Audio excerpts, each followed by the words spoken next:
Have you ever looked around and felt like everyone's just going through the motions? Getting up, going to work, coming home, watching TV, and repeat. It's like we're all caught in this giant, invisible current pulling us toward the land of just okay. It's the land of mediocrity. And honestly, it's a crowded place, but why? Why do so many of us, with all our dreams and potential, end up settling for a life that's just fine? And more importantly, how do we break free and start swimming in a different direction? That's what we're going to unpack today. Let's start with a hard truth. Mediocrity is comfortable. It's safe. It's the path of least resistance. Think about it. Pushing for excellence is risky. You might fail. People might judge you. You'll have to make sacrifices, work harder, and step way outside your comfort zone. Staying in the middle of the pack? That's easy. You blend in. No one expects too much from you, and you don't expect too much from yourself. Our brains are literally wired to conserve energy and avoid danger. Chasing big, audacious goals feels like a threat to our inner caveman who just wants to stay safe and sound. So, the first reason people settle is simply because it's the easiest, most comfortable option available. It's the default setting for human existence. The second major culprit is our environment, specifically, the people we surround ourselves with. There's a famous saying, you are the average of the 5 people you spend the most time with. If your closest friends and family are content with mediocrity, it's incredibly difficult not to be influenced by that. They might not even mean to hold you back. But when you talk about your big dreams, do they get excited with you, or do they give you that look that says, oh, that's nice, but be realistic? This subtle discouragement, this crab in a bucket mentality where others pull you down as you try to climb out, is powerful. We are social creatures. We crave acceptance. And rocking the boat by striving for more can sometimes feel like you're betraying the tribe. It's a powerful, often subconscious, force that keeps us anchored to the average. Then there's the big one, fear. I'm not just talking about the fear of failure, though that's a huge part of it. I'm also talking about the fear of success. It sounds crazy, right? Who would be afraid of succeeding? But think about it. Success brings new pressures, higher expectations, and more responsibility. What if you achieve your goal and then can't maintain it? What if people start looking at you differently? What if you lose it all? This fear can be just as paralyzing as the fear of failing. It keeps us playing small, because playing small feels manageable. We tell ourselves stories like, I'm not smart enough, or I don't have the resources, or now's not the right time.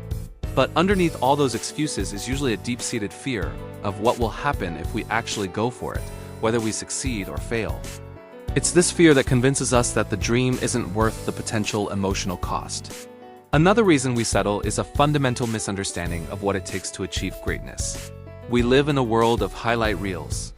We scroll through social media and see overnight successes, flawless bodies, and perfect lives. What we don't see are the years of relentless effort, the countless rejections, the lonely nights, and the boring, repetitive work that went into it. We've been sold a myth that success should be fast and glamorous. So when we try something and it gets hard, when we don't see immediate results, we think we're doing it wrong. We get discouraged and give up, concluding that we just don't have it. We mistake the messy, difficult middle part of the journey for a sign that we're on the wrong path. But the truth is that messy middle is the path. Excellence isn't an event. It's a process, and most people quit before the process has a chance to work. So, we've got comfort, social pressure, fear, and a skewed perception of success, all conspiring to keep us in the realm of the ordinary. It sounds a bit bleak, doesn't it? But here's the good news, you are not doomed to mediocrity. You can choose a different path, and it starts with a single, powerful decision. The first step to rising above is to define what excellence means to you. Not to your parents, not to your friends, not to society. To you, what does an extraordinary life look like for you, specifically? Get crystal clear on your vision. What do you want to create, experience, and contribute? Mediocrity thrives in ambiguity. When you don't have a clear target, you'll wander aimlessly. But when you have a compelling, personal vision, it acts like a compass. It pulls you forward. Write it down. Make a vision board. Talk about it. Make it so real in your mind that the comfort of your current situation starts to feel less like a cozy blanket and more like a cage. Once you have your vision, you need to consciously curate your environment. This might be the hardest part. It means you may have to spend less time with people who drain your energy and doubt your ambition. It doesn't mean you have to cut them out of your life completely. But you must protect your mindset. Actively seek out people who inspire you, who are playing a bigger game. Join masterminds, go to seminars, follow and engage with creators who are living the life you want. Immerse yourself in a culture of excellence. When you're surrounded by people who see striving as normal, your own ambitions will feel more achievable. Your new peer group will recalibrate your sense of what's possible. Next, you have to reframe your relationship with fear and failure. Instead of seeing failure as an endpoint, see it as feedback. It's data. Every time you fail, you learn something crucial that you couldn't have learned any other way. The most successful people on earth have failed more times than the average person has even tried. They're not fearless. They're courageous. Courage isn't the absence of fear. It's acting in spite of it, so start small. Take one tiny action that scares you every day. Send that email, make that call, post that video. Each time you act despite the fear, you build your courage muscle. You prove to yourself that you can handle the discomfort, and the fear loses its power over you. And finally, you must fall in love with the process, not just the prize. Ditch the idea of overnight success. Excellence is built on a foundation of small, consistent, and often unglamorous daily habits. What are the 1 or 2 things you could do every single day that, compounded over time, would lead you to your vision? Is it writing 500 words? Is it spending 30 minutes learning a new skill? Is it making 5 sales calls? Don't focus on the mountain. Focus on taking the next step. Celebrate the discipline, not just the destination.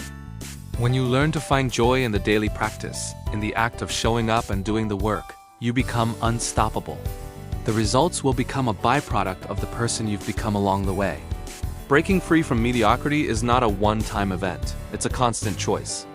It's the choice to embrace discomfort, to seek out inspiration, to act in the face of fear, and to find satisfaction in the daily grind. It's about deciding that good enough is no longer good enough for you. The path is simple, but it's not easy. It requires intention, courage, and perseverance. But the alternative is waking up in 10, 20, or 30 years and wondering, what if? What if I had tried harder? What if I had taken that risk? What if I hadn't settled? That's a question I don't want you to have to ask. You have one life. Don't you owe it to yourself to see what you're truly capable of? The world has enough average. It needs more of you, fully alive, chasing down your version of extraordinary. Thanks so much for watching. If this resonated with you, let me know in the comments what one step you're going to take to rise above mediocrity. And if you want more content to help you build an extraordinary life, make sure to hit that subscribe button. I'll see you in the next one.